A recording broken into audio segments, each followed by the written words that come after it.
America's place in a multipolar world. At a global conference a few years ago, former U.S. Treasury Secretary Larry Summers revealed that Americans would really prefer to be the G1, not the G7 grouping of the biggest economies, or even the G3, but the G1, where America would be the sole decision-maker.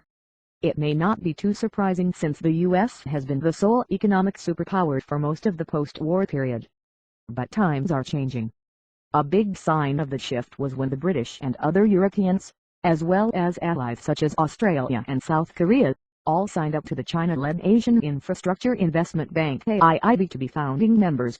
Their actions were over the objections of the Americans, who are not only concerned about China leading the AIIB, which is a competitor to the World Bank, a multilateral institution led by the U.S., but also about not being consulted beforehand by the Brits, who have a special relationship with America. Asian confidence. I was reminded of this when I was recently in Indonesia chairing a session at the World Economic Forum. The chair of ASEAN, the Organization of the 10 Nations of Southeast Asia, confidently told me that the ASEAN Economic Community (AEC) that they are concluding by the end of the year will rival not only the European Union, a single market with a similar population, but the United States as well.